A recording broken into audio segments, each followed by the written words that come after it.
Welcome back to Newsmax Now. I'm Miranda Kahn, and here's a look at some of the stories to keep you and your family healthy. Health experts have often said it's good to have a drink or two of wine a day for the heart. But now a new study published in Cardiac Imaging suggests that just one drink a day could actually damage your heart. If you're sleep deprived, you might be robbing your brain of more than just rest. Doctors at the University of California believe poor sleeping habits could be linked to Alzheimer's. They say people who sleep less have more plaque build up in their brain. CNN exposes a high infant mortality rate at a Florida hospital, and the investigation shows that many of the surgical death rates for babies across the country are kept secret, even from parents whose children are being treated at those hospitals. Some 22,000 babies and children undergo heart surgery every year.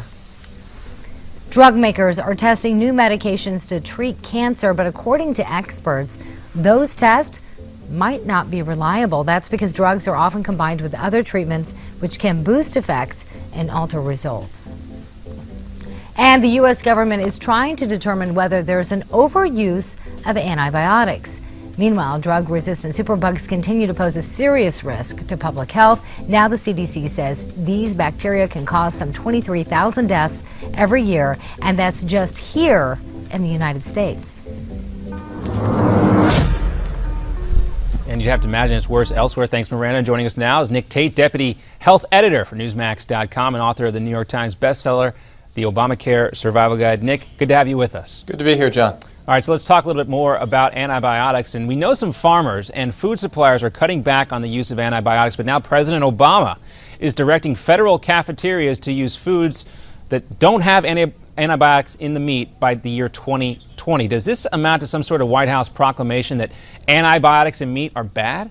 Well, yes and no. I mean, the truth is that we know that animal agriculture accounts for about 70% of antibiotics that are used when you consider all antibiotics. And so the idea of getting poultry and beef producers to cut back on antibiotics is a good idea because they do promote the spread of superbugs that do kill 23,000 Americans every year. But this new White House plan, if you read the fine print, only deals with one category of antibiotics that are used to help animals grow faster.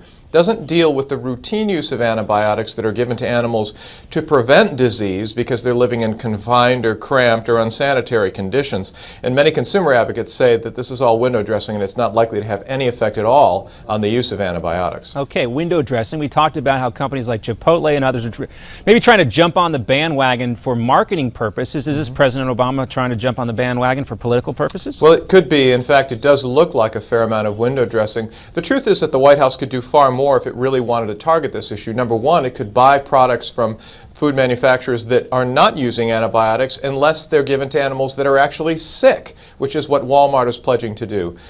Tyson Foods is pledging to do this. Purdue is another company that's doing it. So they could really emphasize those companies that are doing the right thing and contract with them. The other thing the White House could do is it could reauthorize the use of some of the spending that's now going on scientific research.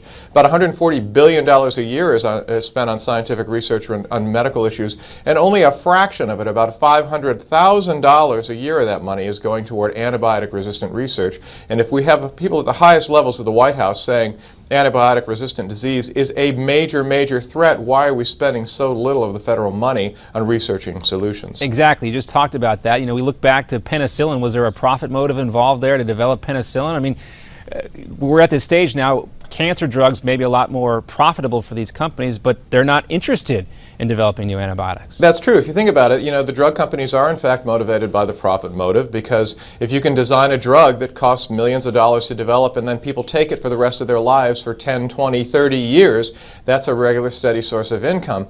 But an antibiotic, which you take 3 to 10 days, is not something that's going to be too terribly profitable, so the drug industry is not really putting a lot of money into it. That's why we need to be using the resources that are available, not necessarily spending more money or imposing more regulations, but taking that money that we now have and are spending by the hundreds of billions and investing it in solving this problem of antibiotic resistance. Right. Not that there's anything wrong with the profit motive. We wouldn't have a lot of the drugs we have today that we need without it, but it would be nice that these drug companies sell us their commercials if they just maybe did a little bit more, as we mentioned. They're certainly benefiting from those contracts, and Right. doing something for the public good, I think, is the responsible thing. That is the responsible thing to do. And Nick, thanks for giving us some responsible tips on how to deal with this stuff. And of course, if you want to find out more from Nick, you can always check out the DaVinci Baby Boomers Survival Guide, and you can get your copy by going to babyboomers711.com. Again, the DaVinci's Baby Boomers Survival Guide. Go to babyboomers711.com. Nick Tate, always great to see you, and we'll have you back for another health update coming up really soon. All right, we got much more to come here on Newsmax Now. We're going to take a look at your international headlines, what's going on around the world. You want to know? We have some answers for you coming up right after this.